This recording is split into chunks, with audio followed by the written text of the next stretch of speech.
Bawaslu masih memproses umpatan yang dilontarkan Capres nomor urut 2 Prabowo Subianto saat menghadiri konsolidasi relawan Prabowo Gibran di Provinsi Riau. Ketua Bawaslu Rahmat Bagja menyebut akibat umpatan tersebut Prabowo Subianto bisa dijerat pasal 280 ayat 1 Undang-Undang Pemilu.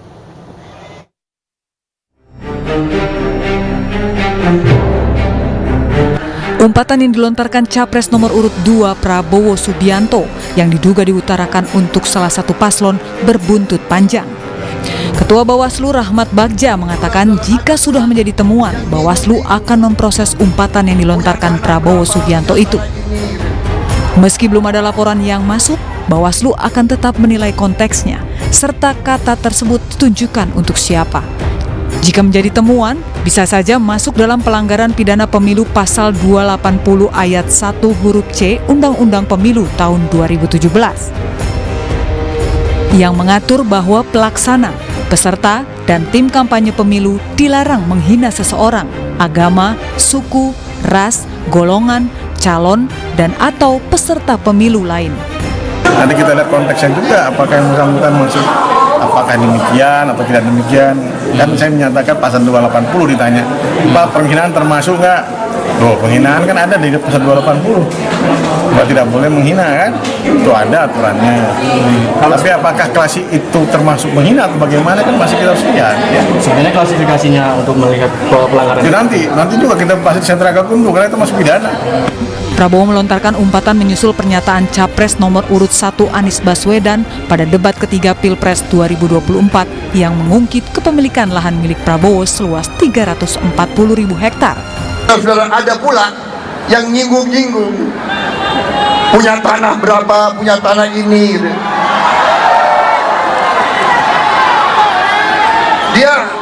Dia pinter atau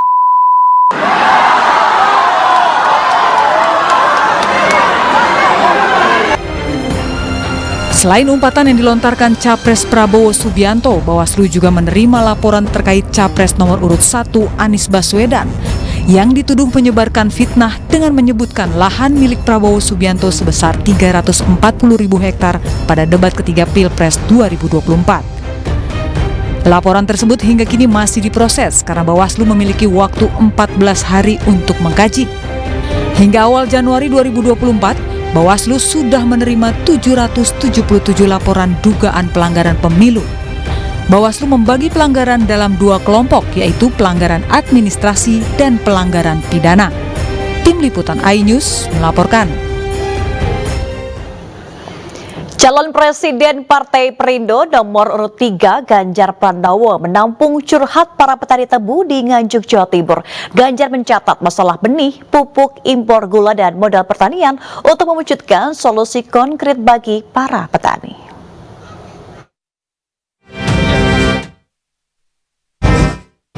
Calon Presiden Partai Perindo nomor urut 3 Ganjar Pranowo bertemu dan berdialog bersama para petani tebu di Nganjuk, Jawa Timur. Ganjar menampung curhat para petani terkait harga jual yang murah di pabrik gula milik negara dibandingkan pabrik gula milik swasta.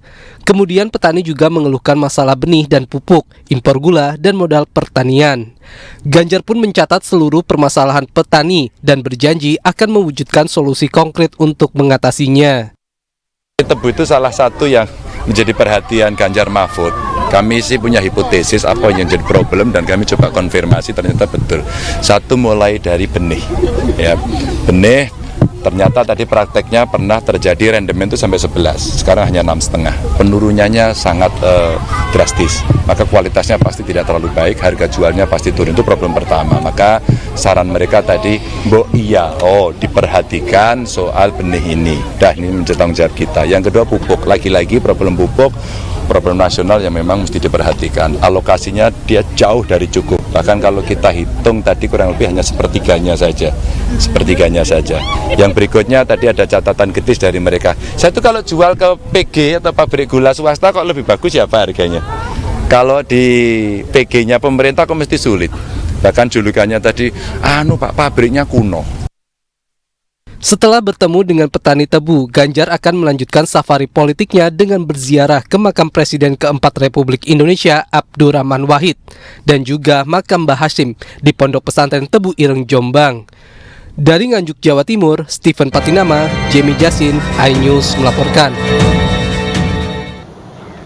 Calon Presiden nomor urut 1 Anies Baswedan menghadiri acara tablik akbar yang digelar sejumlah organisasi Islam Kabupaten Tapanuli Tengah. Dalam kampanye, Anies Baswedan mengajak seluruh masyarakat di Tapanuli Tengah untuk turut serta menjadi pelaku langsung untuk perubahan di Indonesia.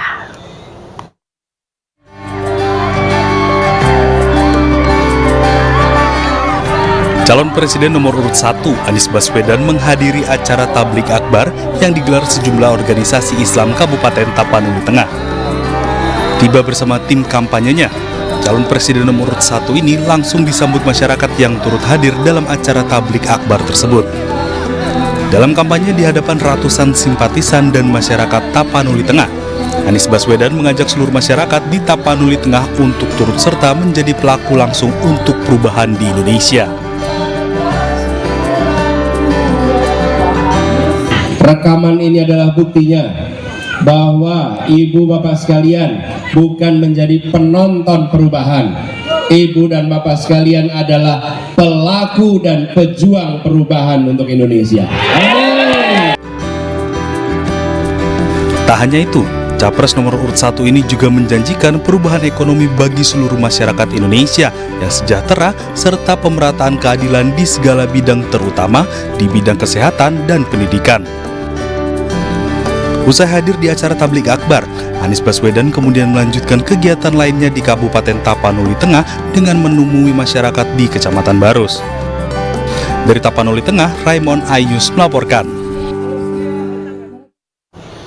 Capres nomor urut 2 Prabowo Subianto melanjutkan kampanyenya di Pangkal Pinang, Kepulauan Bangka Belitung. Di depan ribuan para pendukungnya, Prabowo merespon penilaian 11 dari 100 sebagai Menteri Pertahanan dengan goyang gemoy.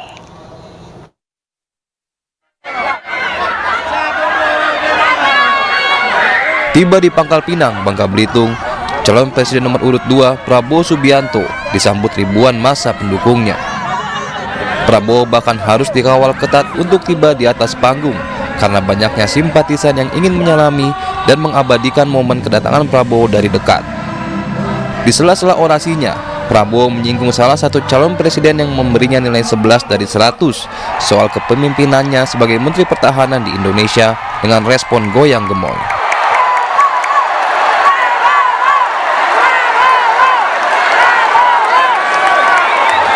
Prabowo berjanji akan menjaga dan mengolah kekayaan alam di Kepulauan Bangka Belitung yang dikenal sebagai penghasil biji timah, lada putih, dan produk mineral lainnya yang sangat penting untuk kemajuan global.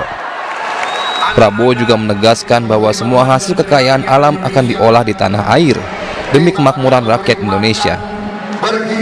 Mulai sekarang semua tambang kita, semua komoditas kita, semua tanaman kita, semua milik kita harus diolah di bumi Indonesia.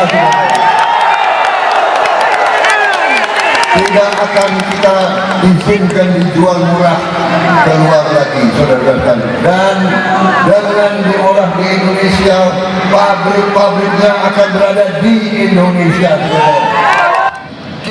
Jika terpilih sebagai presiden, Prabowo juga berjanji tidak akan membiarkan sumber daya mineral dan kain alam Indonesia dijual murah ke tangan asing. Dari Pangkal Pinang, Bangka Belitung, Haryanto, iNews melaporkan. Di tengah perkembangan media sosial, isu kesehatan mental rentan menyerang kalangan Gen Z dan milenial. Mencintai diri sendiri serta bersikap fleksibel dapat menjadi salah satu cara agar terhindar dari stres.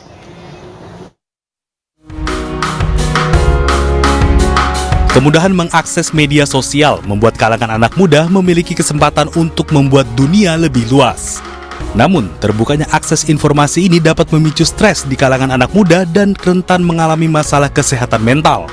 Memilah dan membatasi informasi yang masuk menjadi tips yang diberikan news presenter sekaligus caleg DPRD Provinsi Banten Dapil 9 dari Partai Perindo, Ratu Dewi Nabila. Jangan pernah menyerah untuk diri sendiri. Nggak boleh menyerah apapun itu gitu. Maksudnya jangan menyerah untuk jadi lebih baik, jadi lebih conscious, jadi apa yang kita inginkan. Self love, mungkin orang-orang nih suka lupa yang harus dicintai itu adalah diri kalian dulu. Pertama, sebelum kalian mau suka-sukaan atau sebelum kalian mencintai orang lain. Selain berprofesi sebagai news presenter, wanita asal Banten ini juga seorang entrepreneur dan aktif dalam berbagai organisasi dan kegiatan sosial budaya. Bahkan, Ratu Dewi Nabila juga beberapa kali mewakili Indonesia untuk menampilkan seni dan kebudayaan Indonesia di luar negeri. Tim Liputan iNews melaporkan.